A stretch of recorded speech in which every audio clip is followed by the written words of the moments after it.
Sepatu sebelah kiri. Di bawah terik aspal perempatan, ada langkah yang tertinggal dalam pelarian. Bukan sekedar alas kaki yang hilang, melainkan sepotong harga diri yang coba dipertahankan.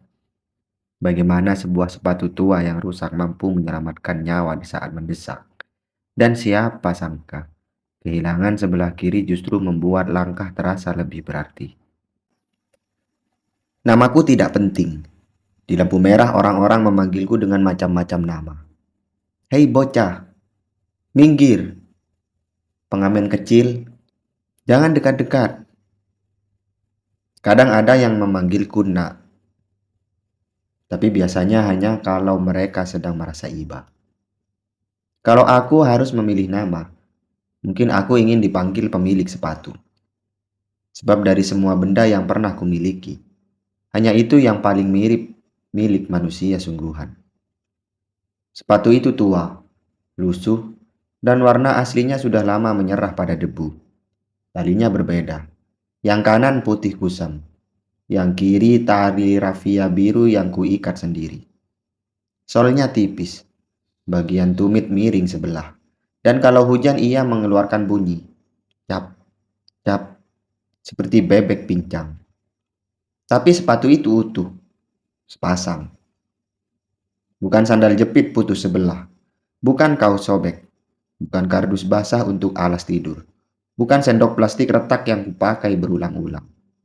Sepatu itu kubeli dari pasar loak dengan uang receh yang kukumpulkan 2 bulan.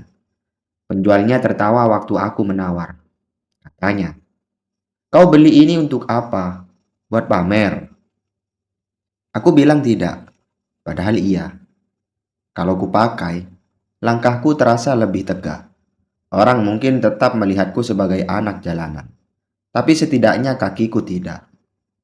Hari itu matahari panas seperti setrika. Aspal menguap bau gosong.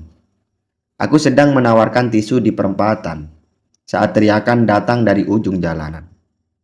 Satpol! Satpol! Kami semua langsung paham bahasa itu. Pedagang asongan menutup dagangan. Pengamen lari sambil membawa gitar bolong. Penjual balon menyeret tabung helium seperti menyeret nasib. Aku ikut berlari. Jantungku memukul-mukul dada. Nafasku pendek. Orang-orang besar bersepatu menghardik dari belakang. Suara peluit tajam seperti gigi besi. Aku berbelok ke gang sempit, meloncat selokan, menyelip di antara motor parkir. Dalam lari itu, kakiku seperti terbang, sampai tiba-tiba kaki kiri terasa ringan. Terlalu ringan. Aku menoleh. Sepatu kiriku tertinggal di tengah jalan raya, terbaring miring di atas aspal panas seperti ikan mati. Aku ingin berhenti, tapi tangan petugas hampir menyentuh pundakku.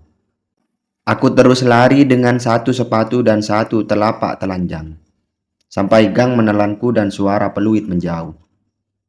Baru setelah aman, aku terduduk di balik tumpukan peti sayur.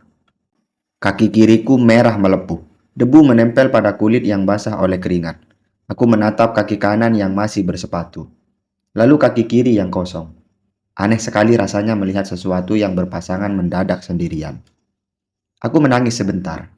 Bukan tangis besar seperti di film-film. Cuma air mata yang jatuh sendiri, secepat ludah. Lalu aku berdiri. Aku harus mengambilnya kembali. Jalan siang itu kejam pada kaki telanjang. Aspal membakar. Kerikil menusuk. Pecahan kaca berkilau seperti jebakan kecil.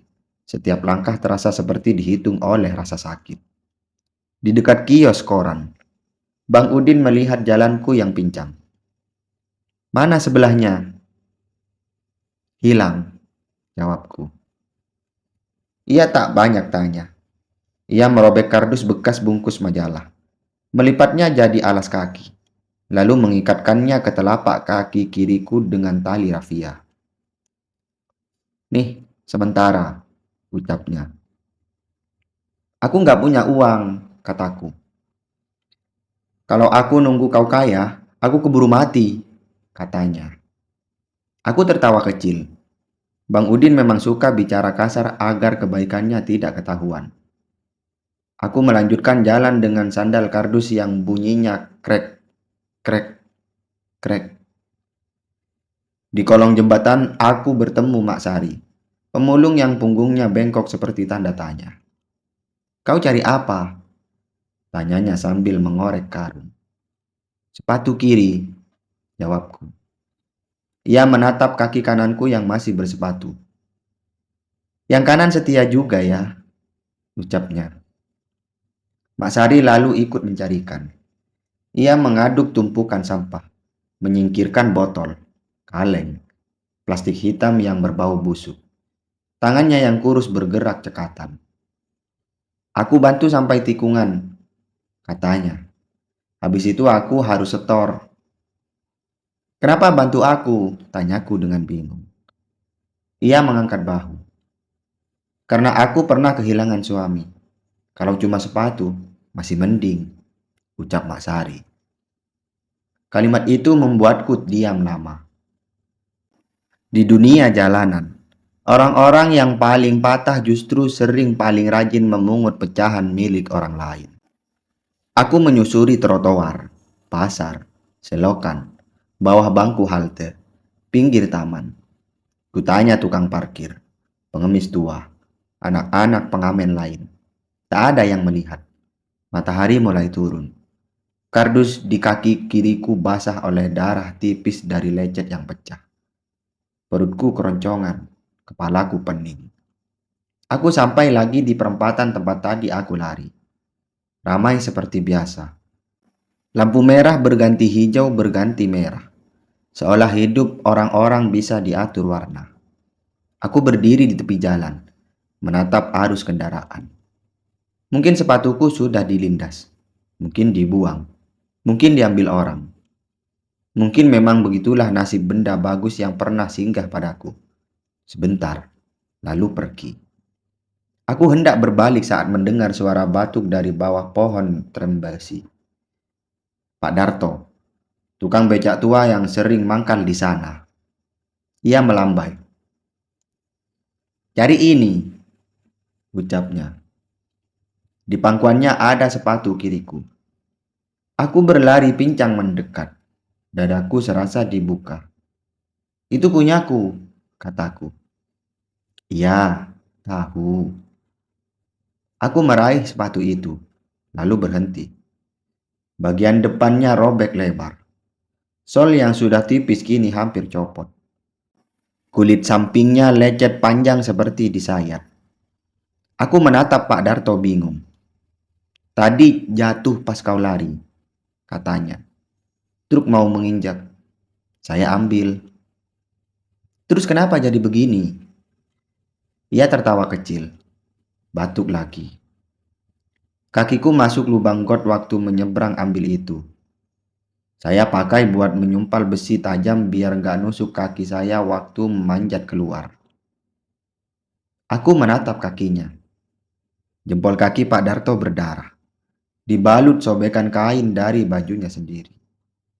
Bapak kenapa nggak pakai kain lain? Ya karena kainku lebih berguna di kaki. Sepatumu lebih berguna di hidupmu. Aku tak tahu bagaimana membalas kalimat semacam itu.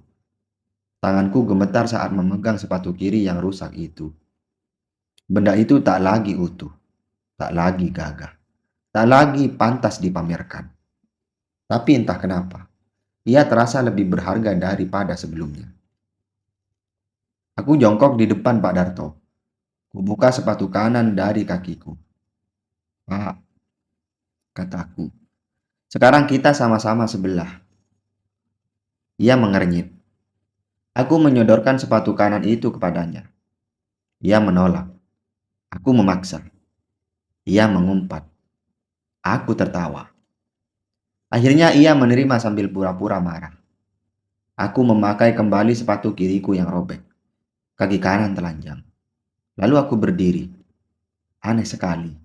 Dengan hanya satu sepatu, aku justru merasa memiliki lebih banyak dari sebelumnya. Karena ternyata benda utuh bukanlah yang tak rusak. Benda utuh adalah yang pernah dipakai menyelamatkan orang.